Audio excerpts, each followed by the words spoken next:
महाकुंभ, जिसे बताया गया है कि ये 144 वर्षों बाद हमारी जिंदगी का पहला और आखिरी महाकुंभ होने वाला है, जो कि हो रहा है तीर्थराज प्रयाग, जिसको तीर्थों का राजा भी बताया गया। कोशिश करेंगे कि महाशिवरात्रि से पहले हम लोग गंगा स्नान कर लें, तो इसीलिए चलते हैं त्रिवेणी संगम पर। तो आइए इस स्पिरिचुअल जर्नी की शुरुआत हर करते हैं। महादेव दोस्तों, तो आप सभी का स्वागत है मेरे एक व्लॉग वीडियो में और मेरे चैनल पर।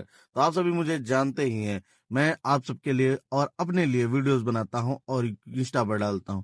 तो मैं आप सब मुझे एक तरह से यूट्यूबर भी कह सकते हैं और मैं आप सबके लिए मेमोरीज कैद करता हूं। तो ये जर्नी है मेरी संगम तट के लिए। तो आप सबको इंट्रो और टाइटल से पता चल ही गया होगा कि हम कहाँ जा रहे हैं। तो हम जा रहे हैं महाकुंभ 2000।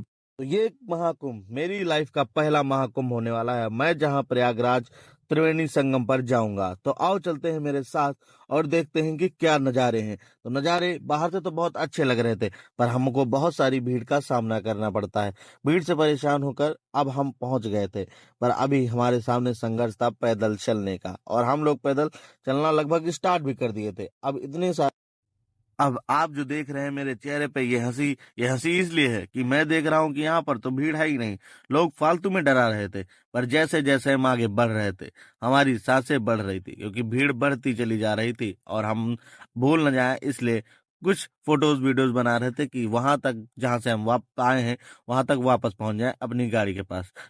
तो हम बस चलते जा रहे थे और चलते जा रहे थे। लोगों से पूछते थे तो कहते थे बस अभी आगे 2 सेकंड के बाद। पर हम लगभग 1 घंटे से चल ही रहे थे और हमें पता नहीं था कि हमको अभी और कितनी दूर चलना है। लोग थक गए थे, लोग बेहाल थे, पर चलना तो था क्योंकि संगम त्रिवेणी पर जाना था। जैसे लाखों लोग बराबर चल रहे थे और धीरे धीरे चल ही रहे थे। आज गए कुंभ स्नान करने के लिए कुंभ संगम में स्नान सब परिवार सब लोग आए हुए हैं और सब बढ़िया है। अब स्नान करें, फिर आगे की बात आगे वाले पूछ में होगी। लगभग हम सभी लोग 2 घंटे से चल ही रहे थे और अभी हमें ये नहीं पता था कि हमें कितनी दूर चलना है, पर हम सब चले जा रहे थे, चले जा रहे थे और चले जा रहे थे, क्योंकि हमें आस थी कि हमें आगे चलकर त्रिवेणी संगम पर स्नान करने को मिलेगा। और ये 144 वर्षों बाद ऐसा समागम बना है, तो हम इसको मिस नहीं कर सकते थे। और बस चले जा रहे थे और चलते चलते वहां की कारागिरी बेमिसाल थी।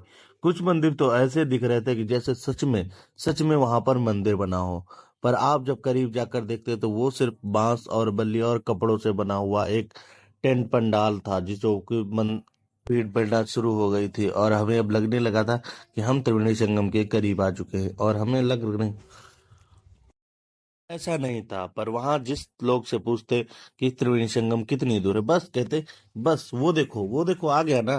तो बस हम लोग चलते जा रहे थे और इसी आस में थे कि कभी न कभी कितने घंटों के बाद पहुंच ही जाएंगे। पर अगर कोई मुझसे पूछे कि वहां की व्यवस्था, वहां के लोग कैसे थे, बहुत अच्छे लोग थे और वहां की व्यवस्था एक नंबर थी। इतनी सारी व्यवस्था हम लोगों के लिए की गई थी। वहां पे सब फ्री बसेस थी, पर जो कि हमें मिली नहीं थी और हमें पता नहीं था। तो आप सबको लोग बताता हूँ कि वहां पर फ्री बसेस चल रही थी, जो कि फ्री में थी, और आप सबको संगम त्रिवेणी संगम तक ले जाते और वहां से वापस लाते। तो हमें ये लोग पता नहीं था, बाद में पता चल गया। वहां की व्यवस्था हमें बहुत अच्छी लगी और इतने सारे लोगों को देखकर एक मन में विचार आया कि हमारे यहाँ 4 मेहमान आ जाते हैं तो हम लोग परेशान हो जाते हैं, और इतनी सारी भीड़ जो ये पुलिस वाले, आर्मी वाले जो एकत्रित कर रहे हैं, संभाल रहे हैं, ये भाई बहुत बहुत सराहनीय है। बहुत सल्यूट है इन लोगों को भाई साहब। लोग पूछते थे कि 40,000 करोड़ रुपए कहाँ लगे, तो इसी सब में 40,000 करोड़ रुपए खर्चा हुआ है हम लोगों की व्यवस्था में। और आप लोगों को ये तो पता है कि कितने लगे हैं, पर आप लोगों ने ये जानने की कोशिश नहीं की कि महाकुंभ ने कमाई कितनी की है। 300 लाख 300 लाख करोड़ रुपए की कमाई की है इस महाकुंभ ने। ये दुनिया की सबसे बड़ी स्पिरिचुअल गैदरिंग है, जो कि प्रयागराज महाकुंभ के नाम से जानी जाती है। और इतनी बड़ी गैदरिंग, इतने जनसंख्या में लोग आज तक कहीं भी एकत्रित नहीं हुए। तो हम लोग, आप लोग सौभाग्यशाली हैं जो इस 2025 में हैं और हमें इस संगम तट त्रिवेणी पर नहाने का अवसर मिला। तो इस अवसर को ना गवाते हुए हम लोग पहुंचे, ईश्वर के आशीन किया। तो ईश्वर का आशीर्वाद और हम सभी ईश्वर का करेंगे धन्यवाद। बोलो हर हर महादेव, जय गंगे मैया की, जय गंगे मैया की, नमामि गंगे। तो हम सभी लोग त्रिवेणी संगम पर स्नान कर चुके थे। अब हम लोगों ने अपने मस्तक पर टीकाकरण करवाया और टीका करके अब हमारी बारी थी यहाँ से निकलने की। तो हम लोगों ने थोड़ी देर यहाँ पर रुके, भगवान का ध्यान किया और भगवान का आशीर्वाद लेकर आगे बढ़ने। हम सभी लोग एक बार फिर से निकल चुके थे यहाँ संगम, त्रिवेणी संगम से अपने स्थायी स्थान, अपनी गाड़ी के पास।